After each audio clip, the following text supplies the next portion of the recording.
Hello students, इस video में हम एक्सप्लेन करेंगे shape of xenon compounds on the basis of VSEPR theory.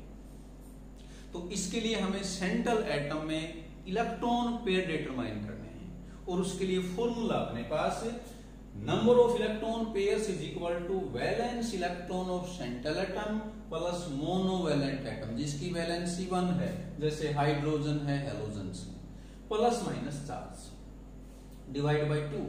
Charge किस केस में आएगा? In case of ion. और चार्ज अगर पॉजिटिव है मतलब केटायन है तो उसको माइनस करेंगे और एनायन है तो चार्ज को ऐड करेंगे। ऐसा क्यों? क्योंकि एनायन बना है जब उसने इलेक्ट्रॉन गेन किए हैं, इसलिए हमने उसको ऐड करना है। फुल पेयर है, इसमें बॉन्ड पेयर भी है, लोन पेयर भी है। तो बॉन्ड पेयर कितने होंगे? ये नंबर ऑफ सराउंडिंग एटम्स के बराबर होंगे। किसी पॉली एटॉमिक मॉलिक्यूल आयन के अंदर एक सेंट्रल एटम है, बाकी सराउंडिंग एटम है, तो जितने सराउंडिंग एटम है वो उसके बॉन्ड पेयर्स होंगे। कुल पेयर में से बॉन्ड पेयर माइनस कर देंगे तो अपने पास नंबर ऑफ लोन पेयर्स आ जाएंगे। अब स्टार्ट करते हैं हम। पहला एग्जांपल लिया हमने xenon difluoride. Number of electron pair निकाल रहे हैं। जीनोन सेंट्रल एटम है, फ्लोरीन सराउंडिंग एटम्स है, तो यहाँ 8 जीनोन के वैलेंस इलेक्ट्रॉन है, प्लस में 2 यहाँ पर मोनोवैलेंट एटम। सेंट्रल एटम के साथ जो मोनोवैलेंट एटम अटैच है वो हमने यहाँ ऐड किए हैं, डिवाइड बाय 2। यहाँ कुल पेयर अपने पास है 5। उसमें से नंबर ऑफ बॉन्ड पेयर कितने हैं? 2, क्योंकि यहाँ सराउंडिंग एटम 2। और number of lone pair, total pair में से बॉन्ड पेयर माइनस कर देंगे। अब शेप को ड्रा करने के लिए हमें ये पता हो कि 5 पेयर की शेप कैसी है और उसमें लोन पेयर को कहाँ रखा जाता है, तो इसको हम एक्सप्लेन करते हैं। ये हमने शेप ड्रा की है जहां पर 5 पेयर्स आ सकते हैं। इसमें ये सेंट्रल एटम है, 1 2 3 ये 3 एक प्लेन में है, इनको इक्विटोरियल कहा जाता है। ये इस तरह की सिचुएशन है जैसे अपने पास यहाँ सेंट्रल एटम है, ये यहाँ पर 1 पोजीशन है, ये सेकंड है, ये थर्ड है, ये एक प्लेन में है, ये ट्रायंगल के कॉर्नर्स पे है, यानी कि इनके बीच में जो बॉन्ड एंगल है वो 120 है। फोर्थ एटम ऐसे अबव द प्लेन है और फिफ्थ ऐसे बिलो द प्लेन है। अब यहां पर लोन पेयर कहां आएगा? ये हमें पता है कि लोन पेयर फ्री होता है, इसलिए वो ज्यादा स्पेस ऑक्यूपाई करता है। उसको उस जगह रखेंगे या वो उस जगह को ऑक्यूपाई करेगा जहां उसको कम रिपल्सन फील हो। तो ये हम कंपेयर करें कि इक्विटोरियल 1 2 3 है, 4 5 एक्सियल है, रिपल्सन कम कहां पर है, इसको समझें। जैसे मैंने पहले ले लिया, ये अपने पास एक्सियल इलेक्ट्रॉन पेयर है। इस एक्सियल पेयर को ये 3 पेयर 1 2 3 रिपेल करेंगे। मैं इस पेयर की बात कर रहा हूं, फोर्थ वाले की। इस फोर्थ वाले पेयर को 1 2 3 ये 90 एंगल से रिपेल करेंगे, और जो फिफ्थ है ये इसके ऑपोजिट है, तो उसका रिपल्सन न के बराबर है। तो ये हमें क्लियर हुआ कि जो इलेक्ट्रॉन पेयर एक्सियल पोजीशन पे होगा उसको 3 पेयर रिपेल करेंगे 90 एंगल से। और अगर हम बात करें 1 2 या 3 इक्विटोरियल की, तो इस इलेक्ट्रॉन पेयर को रिपेल करेंगे 2 और 3, और ये कितने एंगल से करेंगे? 120 से। 4 5 क्यों नहीं करेंगे? क्योंकि 4 5 है, इनका रिपल्सन ऑपोजिट साइड होगा, इसका रिपल्सन इस डायरेक्शन में है, इसका इस डायरेक्शन में है, तो ये एक दूसरे को कैंसिल कर देंगे। तो अब हमें क्लियर है कि इक्विटोरियल पोजीशन पे जो इलेक्ट्रॉन पेयर है उसको 2 ही इलेक्ट्रॉन पेयर रिपेल करेंगे 120 एंगल से, जबकि एक्सियल वाले को 3 इलेक्ट्रॉन पेयर रिपेल करेंगे 90 एंगल से। तो रिपल्सन कहां पर ज्यादा होगा? एट एक्सियल पोजीशन, इसलिए लोन पेयर ऑक्यूपाई करेंगे इक्विटोरियल पोजीशन। अब कितने लोन पेयर है, उसकी क्या पोजीशन है, ये भी हमें याद रखना है। अगर लोन पेयर 1 है तो वो 1 पोजीशन ऑक्यूपाई करेगा और बाकी 4 जगह बॉन्ड पेयर सराउंडिंग एटम आ जाएंगे। अगर लोन पेयर 2 है तो वो सेकंड थर्ड पोजीशन ऑक्यूपाई करेंगे, और 3 लोन पेयर हैं तो 1 2 3 तीनों को ऑक्यूपाई कर लेंगे। अगर ये हमें पता है तो शेप ड्रा करना बिल्कुल इजी है। अब जैसे यहां देखें, हम कुल पेयर 5 है, उसमें से लोन पेयर 3 है। अब 3 लोन पेयर है तो 1 2 3 ऑक्यूपाई करेंगे, और 4 5 पे आ जाएंगे बॉन्ड पेयर्स मतलब सराउंडिंग आइटम। तो यहां पर ये जो 4 5 पोजीशन है इन पे आ जाएंगे बॉन्ड पेयर्स, और ये 1 2 3 यहां पर आ जाएंगे लोन पेयर्स। इनको ऐसे भी दिखा सकते हैं या हम इसको यूं दिखा दें, जैसे हाइब्रिडाइजेशन यूज करते हैं तो यहां हम ऑर्बिटल दिखा सकते हैं, दोनों ही ठीक हैं, जो भी फॉलो करें। अब शेप डिपेंड करती बॉन्ड पेयर से। लोन पेयर का शेप में कोई कंट्रीब्यूशन नहीं है, तो इसकी शेप देख रहे हैं हम, सारे एटम एक लाइन में हैं, तो इसकी शेप कैसी बनेगी लिनियर। नेक्स्ट एग्जांपल ले रहे हैं हम XeOF2। Number of electron pair निकाले, सेंट्रल एटम जीनोन है, उसके 8 इलेक्ट्रॉन है, प्लस में मोनोवैलेंट एटम यहाँ 2 ही है क्योंकि ऑक्सीजन डाइवैलेंट है, डिवाइड बाय 2 तो पेयर 5 ही आएंगे। नंबर ऑफ बॉन्ड पेयर कितने हैं, सराउंडिंग एटम 2 फ्लोरीन है, 1 ऑक्सीजन है, तो यहां पर बॉन्ड पेयर है 3, तो लोन पेयर बच जाएंगे 5 - 3 2। अब 2 लोन पेयर हैं तो वो हमें क्लियर है, कहां कौन सी जगह ऑक्युपाई करेंगे, ये ऑक्युपाई करेंगे 2 और 3, तो 1 4 5 पे क्या आ जाएंगे बॉन्ड पेयर। शेप ड्रा कर रहे हैं, सेंट्रल में जीनोन, इन 3 जगह हमने बॉन्ड पेयर दिखाने हैं, 4 5 और 1।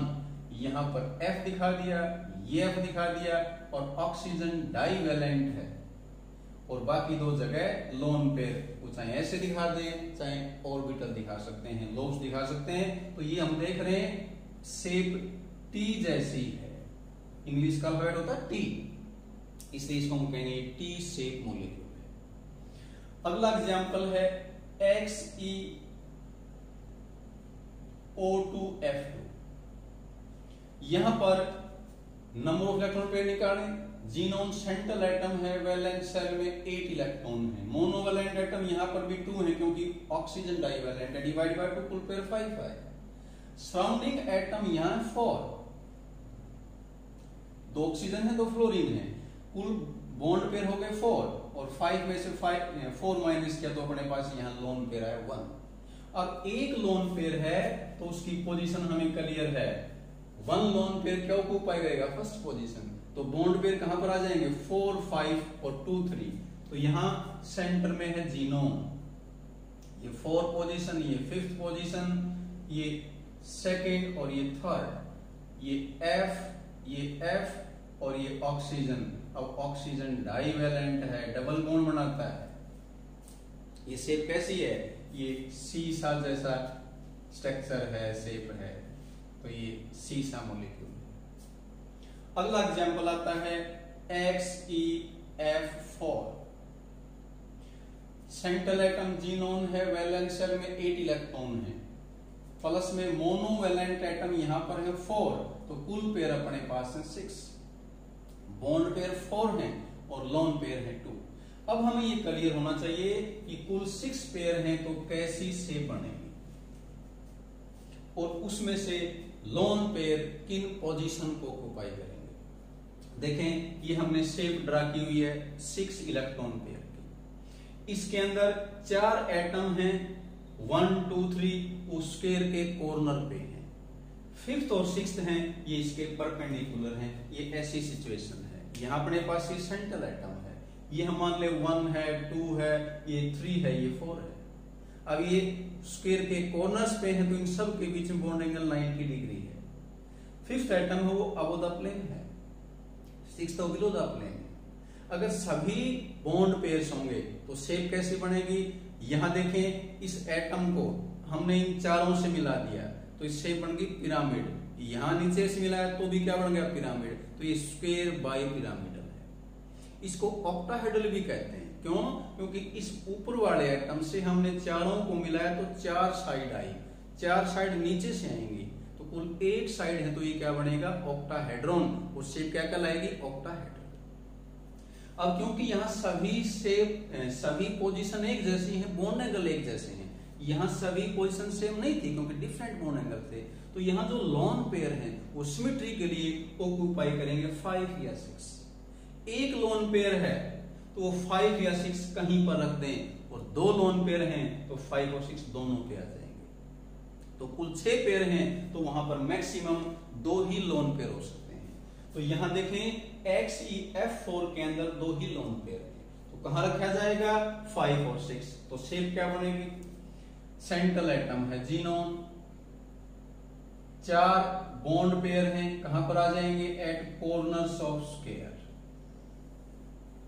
ये 2 लोन पेयर हैं, इनको ऐसे दिखा दें, शेप में कोई कंट्रीब्यूशन नहीं है, शेप सिर्फ ये 4 बॉन्ड पेयर ही डिसाइड करेंगे। और क्योंकि ये चारों स्क्वायर के कॉर्नर पे हैं, एक ही प्लेन में हैं, तो ये शेप कहलाएगी स्क्वायर प्लेनर। अगला एग्जांपल ले रहे हैं XeOF4। यहां पर सेंट्रल एटम है जीनोन, वैलेंस इलेक्ट्रॉन है 8 प्लस में मोनोवैलेंट एटम फ्लोरीन है 4 डिवाइड बाई 2 कुल पेयर है 6। सराउंडिंग एटम एक ऑक्सीजन है 4 फ्लोरीन है, तो यहां पर बॉन्ड पेयर है 5 और लोन पेयर है 1। तो एक अगर लोन पेयर होगा तो 5 या 6 किसी एक पोजीशन को ऑक्युपाई करेगा। तो यहां किसी एक पोजीशन पे लोन पेयर रख दें और एक पे आ जाएगा ऑक्सीजन। अब यहां पिरामिड है वो एक ही तरफ से बनेगा, एक तरफ लोन पेयर है, तो ये शेप कहलाएगी स्क्वायर पिरामिडल। नेक्स्ट लेते हैं शेप ऑफ XeF6। यहां पर सेंट्रल एटम जीनोन है, valence electron 8 plus monovalent atom यहां पर है 6, तो कुल पेयर आ जाएंगे 7 में से बॉन्ड पेयर है 6 क्योंकि 6 फ्लोरीन है, सराउंडिंग एटम है, और लोन पेयर यहां पर 1 है। अब देखें कुल अगर 7 पेयर है तो उसमें ये पोजीशन बनेगी, ये शेप बनेगी। इसमें से 1 2 3 4 5 ये एक प्लेन में है, ये इक्वेटोरियल पोजीशन है। 5 6 और 7 above and below the plane है, ये एक्सियल पोजीशन है। अब यहां रिपल्सन कम कहां पर है, उसी तरह से इक्वेटोरियल पोजीशन पे। तो लोन पेयर है वो ऑक्युपाई किसको करेगा, इक्वेटोरियल पोजीशन को। तो अगर कुल पेयर 7 है तो उसमें 2 ही तरह की ज्योमेट्री है, या तो 7 बॉन्ड पेयर होंगे जैसे IeF7 में होता है, शेप बनती है पेंटागनल बाइपिरामिडल, और एक लोन पेयर है तो किसी एक इक्वेटोरियल पोजीशन को ऑक्युपाई करेगा। तो शेप ड्रा करते हैं, इसकी सेंटर में है जीनोम। अब यहां एक लोन पेयर है, वो जैसे हमने 3rd पे रख दिया या 5th पे, जहां भी रखें हम, तो इसकी शेप इस तरह से आएगी। कुल 6 बॉन्ड पेयर हैं, तो उसमें से एक है वो लोन पेयर, जैसे हमने ये लोन पेयर यहां दिखा दिया, और बाकी जगह F आ जाएगा। अब ये शेप एग्जैक्ट ऑक्टाहेड्रल नहीं है, हालांकि सराउंडिंग एटम 6 हैं, लेकिन एक जगह लोन पेयर है, लेकिन ये मिलती जुलती है, सिमिलर है किसके, ऑक्टाहेड्रल के, उसमें कुछ चेंज है, तो इस शेप को कहा जाएगा डिस्टोर्टेड ऑक्टाहेड्रल। और लास्ट में लेते हैं शेप ऑफ जीनोन ऑक्साइड। यहां पर जीनोन सेंट्रल एटम है, वैलेंस शेल में 8 इलेक्ट्रॉन है, प्लस मोनोवैलेंट एटम यहां कोई है नहीं, डिवाइड बाय 2, तो कुल पेयर है 4। नंबर ऑफ बॉन्ड पेयर कितने हैं, सराउंडिंग एटम है 3 और लोन पेयर है 1।